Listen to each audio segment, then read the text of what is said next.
We're diving into 3D printed rollers today. So let's take a quick look at the difference between the foam and clay rollers, how to assemble them, and how to get the best results for your cosplay or terrain builds. There are currently three types of rollers on my Gumroad. First off, you have the foam rollers for cosplay.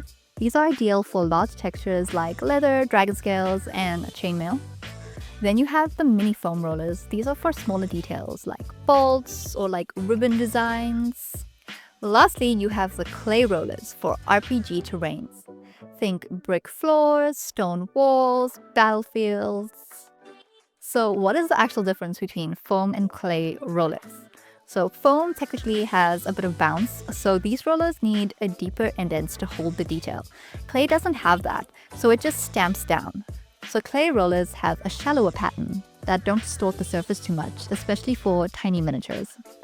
If you're using foam clay, remember that the foam rollers were not made for clay, so there is the potential that it'll get stuck in the roller if you press too hard. Or you won't get all the details if you don't. Also remember that foam clay can shrink to 2/3 of its original size once dried.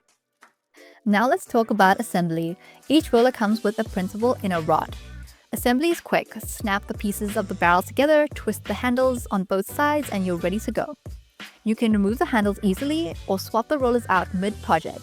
For the mini rollers, there are also different handle variations, so you can load 1, 2, or even 3 wheels at once, or just slot in a placeholder so you do not have to print out all the handles.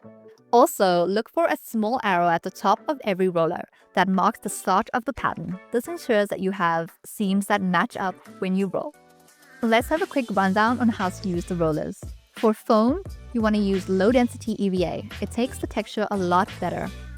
Heat the surface with a heat gun and press firmly with the roller to get clear, deep details. For clay, it's a lot easier. There's no heat needed. Just apply light, even pressure and expect only 5 to 10% shrinkage if you're using a decent quality air-dry clay. And if you're still not sure where to start, I've got over 20 free test rollers on my Gumroad, link below, so you can test them out before investing.